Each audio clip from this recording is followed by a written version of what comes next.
Hi everyone, we're going to talk a lot about the climate, especially the water year 2018-19 here, which has been quite extreme across the western United States in terms of being wet. The ending of the drought, and then we'll also provide an outlook. This is Alex Tardy, meteorologist with National Weather Service in San Diego. All right, we got a lot to talk about here, including some heavy precipitation across the west during the United States this winter. As a reminder, Southern California does see extreme weather, including wildfires from major Santa Ana wind events, thunderstorm damage from wind and heavy rain, atmospheric rivers, big snowstorms in the mountains, and also the monsoon flash floods, as well as significant coastal hazards such as rip currents and large surf. All right, we're going to start this off with comparing 2 years here. Take a look at the map on the left-hand side. That is the satellite view, and you can see how green things are as of March 14th, 2019. On the right-hand side is an image taken near the same time in 2018. You can see lots of brown conditions and very little, if any, snowpack across the highest terrain of the San Bernardino Mountains. What has brought all this green and snowpack to California? Well, since the start of the water year, which is defined as October 2018, you can see Southern California stands out as the dark shaded blue. Almost all areas over 150% of normal, and some of our mountain areas 200% of normal. This is an all-time wettest, and we'll go into this a little further, but you can see on the right-hand side, this is the top 10% of wet years for much of Southern California. Since the start of the water year to date, here's what it looks like. And you can see the dark blue area and the purple is 150% or greater. So basically 1.5 to 2 times as much precipitation that we would see on an average year occurred this year across most of Southern California. Some of those blue and purple shades also extend up along the Sierra Nevada and parts of Northern California, where it's also been active, including much of the Great Basin and Desert Southwest. It's ended the drought across California. So this is the first time since 2011 that we do not see the D1 to D4. We do see a little bit of the D0, abnormally dry, not drought, but abnormally dry, and we'll talk a little bit more about why that still lingers in Southern California. Specific numbers here, take a look at San Diego. You can see that we're sitting at about 11.5 inches of rain so far. How does this compare over the past 10 years? Well, we've seen a lot of extremes and variability. Easy to forget that last year was the second driest year on record, just shy of 2001, 2002. But you can see that we had a recent year that was very wet, 2016-17, and then you have to go all the way back to 2010-11. Now also notice on the right-hand side that it's been all over the place in terms of El Nino. We can no longer say that El Nino is the only way to get significant precipitation, and it's clear over the past 10 years. The 2 wettest years were La Niñas.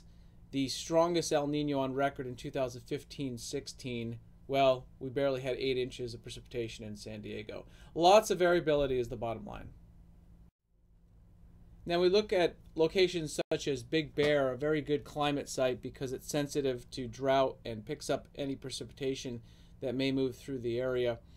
You can see 2018-19 is moving up 33 inches.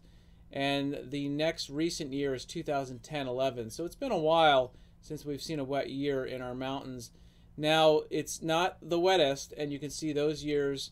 And those are years that stand out at many climate sites. 2004, 2005, that was an El Nino year. The 92-93 was not an El Nino year, but very wet with significant flooding. If we move further south into San Diego County, Palomar Mountain, you can see those same years stand out. They received 66 inches of precipitation. Right now they're sitting at 37 inches, which puts them close to the top 15. You can see some recent years, 2016-17, easy to forget, 44 inches. And of course, our last significant wet year right before the drought began, 2010-11 at 46 inches. All right, how are we doing so far this year? California starting off very wet thanks to persistent storm systems moving through the region, including atmospheric rivers. You can see here we are on pace to some of the all-time wettest years, which includes the 04-05 year. Look at last year, 2017-18, sitting at the bottom. Very extreme over the past couple years. All right, across the country, it's been wet too. Here's how everyone compares to their wettest years. You can see the Tennessee Valley, very wet conditions, and California sitting at much above normal. This has resulted in some really nice wildfire explosion across our deserts and typically normal dry coast and valley areas. We've also had some extreme weather. We continue to see problems in the San Bernardino Mountains and the Riverside County Mountains. One particular storm on February 14th did widespread damage to major state highways across that area. Also flooding in the Coachella Valley, wind damage across San Diego as well. All right, precipitation so far, how does it compare historically? Well, we can see the past 2 years are really just extremes in terms of the departure from normal.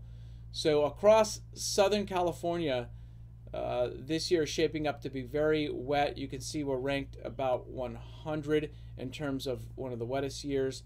Last year was ranked as number 2 for one of the driest years. Really complete opposite years. All right, what's going on in the Pacific Ocean? Can we turn to anything there to see the cause of the recent wet weather in 2019? Well, we do have an El Nino that's developed. It is weak. That basically indicates above average sea surface temperatures. El Nino does not equal rain or storm systems. We also see persistent above average temperatures north of the El Nino zone. That's southwest of Baja. That's been there for the past several years and also is what brought record warm ocean temperatures last summer in July and August. And other parts of the Pacific also look to be much above normal on this latest imagery that was taken on March 14th.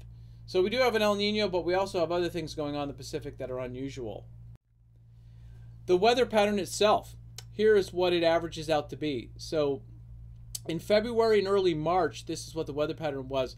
Persistent cold upper level trough. The polar jet stream paid for a long visit. That brought the unusual snow to Seattle and the heavy precipitation to much of California. You can also see there's a little signal from the subtropics that developed in February into early March, and that's what delivered the 2 major atmospheric rivers that we saw. That may be associated with Madden-Julian oscillation in the far western Pacific, and then also with the El Nino development.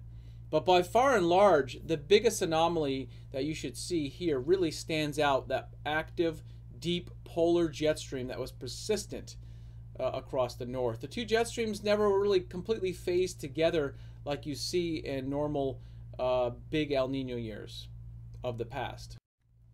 All right, what about back from December through March? This is what the patterns looked like. This is when we started getting very active. You can see the westerlies, or the polar jet stream, was very active coming from the north central Pacific and moving across northern California. That area stands out as anomalously cold. So not just in February, but all the way back to December, you can see persistent low pressure area and cold air across northern California and the Pacific Northwest. That drove the jet stream right across central California. You can also see a little branch of the subtropical jet stream shows up as well, and those two kind of meet as you go towards the eastern U.S., where you saw in the earlier slides has been very wet. All right, how is it shaping up in terms of cold? Well, thanks to February, 2019 is starting off record cold as shown here. Of course, this will change as we go throughout 2019. February, well, that was a very cold month. In fact, some parts of Southern California, that was record cold. So you can see on the left-hand side, the average temperatures show up in those blue shaded areas and the departure from normal. And the dark blue across Montana is the coldest area. Now, when you look on the right-hand side, it's a little more clear, okay, who was unusually or near record cold. And you can see Southern California, much of California shows up as the top 10% coldest years. And in fact, we had locations such as Vista, Anaheim, that were the coldest on record for the month of February alone. So very cold conditions this past February, in addition to the wet conditions. All right, here's, however, why we still have some long-term deficits. So there's a lot of numbers here, but I want you to focus on a couple locations that are shaded in red. So places like Santa Ana, Riverside, and Palomar Mountain, despite being very wet in 2018-19, they're still running deficits, and some of those deficits are significant, such as Riverside and Santa Ana. Why? Because we had some very dry years in the past 6 years, including last year, the driest year on record for Orange County. So despite the recent heavy precipitation, it's been very beneficial, and in fact, compare it to the green numbers on the left-hand side, you can see it's almost double in a couple locations such as the mountains compared to the normal to date. However, we still see deficits. We'll talk a little bit more about that in our reservoirs. All right, how wet was February? Well, it was one of the wettest years on record. And you can see here at Big Bear Lake, it's number 2. How about Palomar Mountain? It's number 4. So just looking at February alone, for temperature was impressive, but also for precipitation. All right, we continue to see our reservoirs filling up and our slopes greening up, and that's a good sign, and that is the sure indication of drought ending. All right, what about the snowpack across all of California? So that's also been impressive. You can see in the dark blue shaded area, the snow water equivalent as compared to the average peak on April 1st. So we are running very high, 1.5 times normal values, even for April 1st. We are running very close to what we saw in 2010-11, and we're also running close to what we saw in 2016 and 17. Remember, those were 2 big snow years. Now, specifically in Southern California here, look at Mount San Gorgonio on the lower left-hand side. We are measuring 29 inches of snow water equivalent, up around 9,600 feet. So we've had some very beneficial snow across all of California and very deep snowpack. Bottom line is it's about 1.5 times an average year. Here's some photos that were taken. Some incredible precipitation across California as shown here up in Mammoth and the Squaw Valley area. All right, what about the precipitation across the Sierra Nevada? That includes the rain and the snow, and that's vital to some of our major reservoirs, the biggest in the state. And you can see that also is running neck and neck with 1997-98. Remember, that was the big El Nino year. Also running a little bit below, but close to the 82-83, which was the previous wettest year. But look at 2016-17, just 2 years ago, how wet that was in the green shaded. So much above normal is the bottom line, and we continue to keep that pace going here in March. All right, statewide water supply is doing very well. All the reservoirs are filling up, including Lake Oroville at 75% capacity. All those blue shaded areas indicated on this map are above the historical average. Also good news is the Colorado River, which is basically that basin has been suffering from a 15-year drought. They have been very wet, about 1.5 times the average. We are starting to see a little bit of increase, at least on Lake Mead, but those areas still, those reservoirs remain at historical lows. What about closer to home here in San Diego? We can see most of our reservoirs are sitting at 80 to 90% capacity. In San Diego County, not quite as good. We've seen some great improvements on San Vicente Reservoir, our largest reservoir as shown there, sitting at 75% capacity. But we still have room in some of our local reservoirs. And some of that is because of those long-term deficits that we talked about earlier. Okay, I also wanted to talk about some of our local reservoirs or lakes such as Big Bear Lake. Why would Southern California still be in D0, those long-term deficits? Well, in addition to the precipitation deficit that remains, even though this 2019 has been very wet, we started off at some of our lowest levels after the record-breaking dry year of 2017-18. Big Bear Lake was 18 feet down from being full. Back in 2011, the lake was completely full, and it's gradually decreased ever since then. We've made some big progress, though. We're gained about 7 feet, so 7 feet of water rise on Big Bear Lake. Another indication that the drought is starting to disappear. All right, what about an outlook? Are we going to continue an active weather pattern?